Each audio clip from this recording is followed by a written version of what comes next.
नमस्कार दोस्तों, राधे राधे। स्वागत है आपका मेरे इस चैनल माँ धर्म गंगा में। आज हम महाभागवत देवी पुराण के 15वें अध्याय की कथा सुनेंगे। इस अध्याय में हिमालय और मैना की तपस्या से प्रसन्न हो आदि शक्ति का पार्वती नाम से हिमालय के यहाँ प्रकट होना और उन्हें दिव्य विज्ञान योग का उपदेश प्रदान करना, इन चीज़ों का वर्णन करेंगे। नारद जी बोले, महादेव परमेश्वरी सती जिस प्रकार अपने पूर्वांतर में पार्वती रूप से मेनका के गर्भ से आई, उस कथा को कृपा पूर्वक बताएं। परमेश्वर यद्यपि उन जगदम्बा के जन्म कर्म आदि की कथा अनेक पुराणों में सुनी गई तथा ज्ञात भी है, तथापि उसे मैं आपसे अच्छी तरह सुनना चाहता हूँ, क्योंकि आप इस वक्त इस वृत्तांत को ठीक ठाक जानते हैं। महादेव, इसलिए कृपा कर विस्तार पूर्वक कहें। श्री महादेव जी बोले, मुनि श्रेष्ठ, गिरिराज की और उनकी पत्नी मैना ने त्रिलोक माता सनातनी और ब्रह्म रूपा देवी दुर्गा की महान उग्र तपस्या करके उन्हें पुत्री के समान पाने की प्रार्थना की। भगवान शिव ने भी सती के विरह से दुखी होकर उन्हें प्राप्त करने का अनुरोध किया। अंत ब्रह्म रूपा जगदम्बिका का स्वयं मैना के गर्भ में आई। तदुपरांत देवी मैना के शुभ दिन में कमल के समान मुख वाली सुंदर प्रभावशाली जगमाता भगवती को पुत्री के रूप में जन्म दिया। मुनिवर उस समय सर्वत्र पुष्प वृष्टि होने लगी,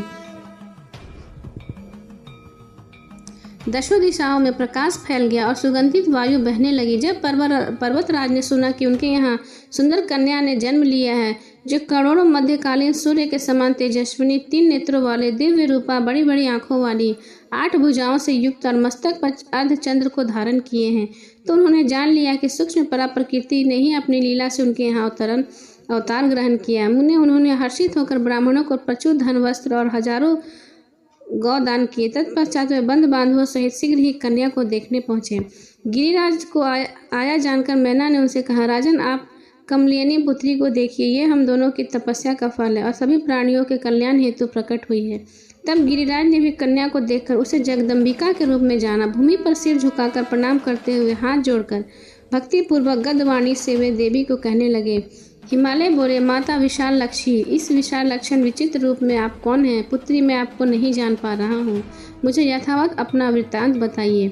श्री देवी बोली, परमेश्वर शिव की आदि शक्ति मुझे पराशक्ति समझो। मेरी सारे सृष्टि का संचालन करती हूँ तथा साक्षात ज्ञान और ऐश्वर्य की मूर्ति हूँ। मैं ही ब्रह्मा, विष्णु और महेश की आदि की जन्मदात्री हूँ और सृष्टि स्थिति विनाश का विधान करने वाली मुक्तदायिनी जगदम्बिका हूँ। मैं सबकी अंतरात्मा के रूप में स्थित हूँ और संसार समुद्र के उद्धार करने वाली हूँ। मुझे नित्य दायिनी ब्रह्म रूपा नित्य महेश्वरी समझो। तुम दोनों की तपस्या से संतुष्ट होकर मैंने अपनी लीला से तुम्हारे पुत्री बनकर तुम्हारे घर में जन्म लिया है। तुम बहुत भाग्यशाली हो।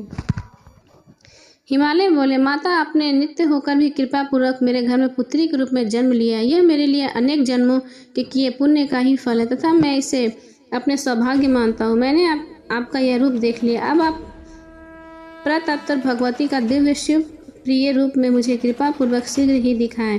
विद्येश्वरी, आपको नमस्कार है। श्री देवी बोली, पिताजी, मैं आपको दिव्य प्रदान करती हूँ, जिनसे मेरे ऐश्वर्यशाली रूप के दर्शन आप कर सकेंगे। हृदय का संशय मिटा लीजिए और मुझे सर्वदेवमयी समझिए। श्री महादेव जी बोले, ऐसा कहकर गिरिराज हिमवान को दिव्य दृष्टि प्रदान कर जगदम्बा ने अपने अलौकिक महाश्वर स्वरूप का दर्शन कराया।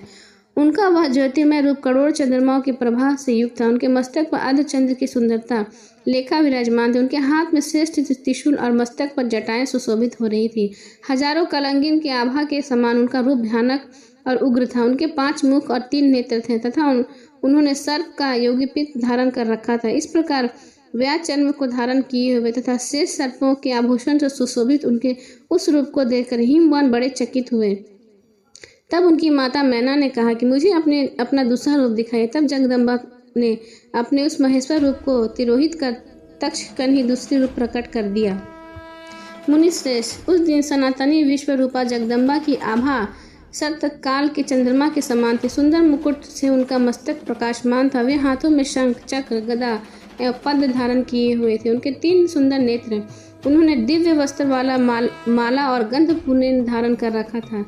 वे योगिंद्र वंदन से वंदनीय थे। उनके चरण कमल अति सुंदर तथा उनके हाथ, पैर, आँख, मुख, सिर आदि दिव्य विग्रह से वे सभी दिशाओं में व्याप्त की हुई थी। इस प्रकार परम अद्भुत उस रूप को देखकर हिमवा ने अपनी कन्या को पुनः प्रणाम किया और विश्व में पूर्ण विकसित नेत्रों से उन्हें देखते हुए बोले। हिमालय बोले, माता, आपका यह श्रेष्ठ रूप भी परम ऐश्वर्य एवं संपन्न है, जिसे देखकर मैं चकित हूँ। मुझे तो कोई अन्य ही रूप दिखाई दिया। परमेश्वरी, आप जिसकी आश्चर्य है, वह व्यक्ति निश्चय ही आशोच्य और धन्य है। माँ, कृपा पूर्वक मुझे अनुग्रह करें, आपको बारंबार नमस्कार है। श्री महादेव जी बोले, अपने पिता पर्वतराज के द्वारा ऐसा कहकर जगदम्बा पार्वती ने अपने उस रूप को भी समेटकर एक दिव्य रूप धारण किया। नीलकमल के समान सुंदर श्याम वर्ण एवं मन वाला से विभूषित उस रूप की चारों भुजाओं में शंख, चक्र, गदा और पद सुशोभित थी। उनके उस रूप को देखकर शैलराज हाथ जोड़कर अत्यंत हर्षपूर्वक ब्रह्मा, विष्णु तथा शिव रूपा सर्वदेवमयी उन सारी शक्ति जगदम्बा का स्रोत से स्तवन करने लगे। हिमालय बोले, माता, आप प्रसन्न हो। आप परम शक्ति, आप में सब कुछ सन्निहित है। आप ही इस चराचर जगत की आदि शिष्ट परम आश्चर्य। शिव आपसे ही सब कुछ है। त्रिभुवन में आपके अतिरिक्त अन्य कोई तत्व विद्यमान नहीं। आप ही ब्रह्मा, विष्णु, महेश हैं तथा आप ही पराशक्ति हैं।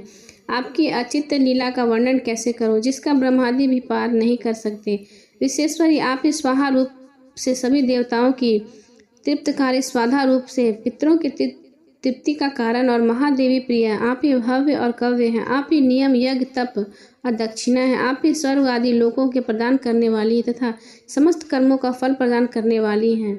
मैं आप ही समर्थ हूँ। महादेवी, आपको प्रणाम है। माता, जिस आपसे परस में परतर सूक्ष्मता रूप का योगी जन शुद्ध ब्रह्मा के रूप में वर्णन है, शिव आप उसका मोहक रूप मणि और वाणी के लिए अभंग तथा त्रिलोक का मूल कारण है। वरदायिनी भगवती, मैं आपको भक्तिपूर्वक प्रणाम करता हूँ। विशेश्वरी, मेरी रक्षा करें। जगदम्बे, आप सहस्त्रों में उदयमान सूर्यों के समान आभा वाली, 8 भुजाओं से युक्त विशाल नेत्रों वाली, मस्तक पर चंद्र रेखा सुशोभित है तथा आप कल्याणकारिणी हैं। लीला पूर्वक स्वयं ही मेरे घर में जन्म लिया है। उदयमान करोड़ों चंद्रमाओं की शीतल कांति से युक्त नयनों वाली त्रिनेत्रा पाल स्वरूपा भगवती जन्मदाता, मैं भक्तिपूर्वक प्रणाम करता हूँ। आप जगत जननी हैं। आज मेरा जन्म और तप सफल हुआ। जो त्रिलोक जननी, आप मेरी पुत्री के रूप में आई हैं। मैं धन्य और कृतार्थ हुआ, जो कि आपने नित्य प्राकृतिक होकर भी अपनी लीला से पुत्री भाव से मेरे घर में जन्म लिया है। मैं मैना के भी भाग्य की क्या सराहना करूं, जिन्हें आपके सैकड़ों जन्मों के अर्जित पुण्य के प्रभाव त्रिलोक जननी की भी जननी होने का सौभाग्य मिला है। श्री महादेव जी बोले, मुनि, इस प्रकार गिरिराज हिमालय के द्वारा प्रार्थना करते हुए पर्वतराज पुत्री सहसा पूर्व के समान सुंदर रूप में हो गई। मैना भी यह देखकर चकित हुई और अपनी पुत्री को ब्रह्म स्वरूपनी जानकर गदवाणी से भक्तिपूर्वक ऐसा कहने लगी। मेनका बोली, माता जगदम्बिका, मैं ना तो आपकी स्तुति ही जानती हूँ, न भक्ति, ना फिर आपने करुणमय भाव से कारण मुझ पर कृपा करें। आप ही संसार की सृष्टि करती हैं। आप ही सभी कर्मों का फल प्रदान करती हैं। आप ही सभी प्रकार का आधार है और आप ही स्वयं सभी को व्याप्त करके स्थित करती हैं। श्री देव जी बोले, माता, आपने और पिताजी उग्र तपस्या से मुझे परमेश्वरी की पुत्री के रूप में पाने की आराधना की थी। आप दोनों उस तप का फल देने के लिए ही लीला पूर्वक मैं नित्य प्राकृतिक होकर हिमालय के द्वारा आपके गर्भ में जन्मी हूँ। श्री महादेव जी बोले, मुनि, तब गिरिराज हिमालय ने उन देवी को बारंबार प्रणाम करके हाथ जोड़कर ब्रह्म विज्ञान की जिज्ञासा की। हिमालय बोले, माँ, आप बड़े भाग्य से मेरी पुत्री के रूप में आई हैं। यह आपकी लीला है, क्योंकि आप ब्रह्मादि देवगण और योगियों के लिए भी अभग्य और दुर्लभ है। महेश्वरी, मैं आपके चरण कमलों में शरण में हूँ। माँ, चूँकि आप काल के भी काल हैं, इसलिए आप लोग महाकाली कहते हैं। आप मुझे कृपा पूर्वक उस उत्तम महाविद्या की शिक्षा दें, जिससे मैं संसार में सागर को सरलता पूर्वक पार कर सकूं। श्री पार्वती जी बोली, पिताजी महात्मे, सुनिए, मैं उस योग का सार बताती हूँ, जिसके जानने मात्र से प्राणी ब्रह्म स्वरूप हो जाता है। सद्गुरु से मेरे मंत्र को ग्रहण करके स्थिर चित्त हो साधक को शरीर, मन और वाणी से मेरा ही आश्रय ग्रहण करना चाहिए। मोक्ष उत्तम साधक को चाहिए कि वह मेरे चित्त और प्राण को लगाए रखे, तत्पूर्वक मेरे नाम का जाप करता रहे, मेरे गुण को लीला कथाओं तथा को श्रवण करे, वह मुझसे वार्तालाप करने वाला और मुझे सहसा संबंध बनाए रखे तथा राजेंद्र, वह उत्तम साधक मेरी शक्ति से परायण होकर अपना चित्त मेरी पूजा के प्रति अनुरक्त रखे। उसे श्रुति तथा स्मृतियाँ बताए गए अपने वर्ण वर्णाश्रम धर्म के अनुसार विधि विधान से मेरी पूजा और यज्ञ आदि संपन्न करने चाहिए। सभी यज्ञ तप और दान से मेरी अर्चना करनी चाहिए। ज्ञान से मुक्ति होती है और भक्ति से ज्ञान होता है।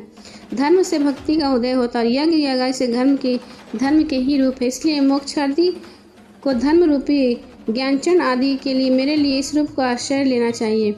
पिताजी, सभी आकारों में एकमात्र ही विद्यमान हूँ और स्वर्ग के देवता मुझे सच्चिदानंद रूपा के अंश में उत्पन्न है। इसलिए वेदों सभी कर्मों भक्ति पूर्वक मेरे ही अर्चन करने चाहिए। बुद्धिमान व्यक्ति को अन्य कोई विचार नहीं करना चाहिए। इस प्रकार अनासक्त भाव से कर्मों को संपन्न करके विशुद्ध अंतकरण वाले मोक्षार्थी साधक को अंत ज्ञान की प्राप्ति में निरंतर प्रयत्नशील होना चाहिए। पुत्र मित्रादि से संबंधों में अनासक्त होकर वेदांती शास्त्रों के अभ्यास में दक्षित रहना चाहिए। ऐसे साधक को काम, क्रोधी, विकार तथा सभी प्रकार के हिंसा का पूर्ण रूप से त्याग कर देना चाहिए। ऐसा करने से उन्हें निस्संदेह परम विद्या का ज्ञान प्राप्त हो जाता है।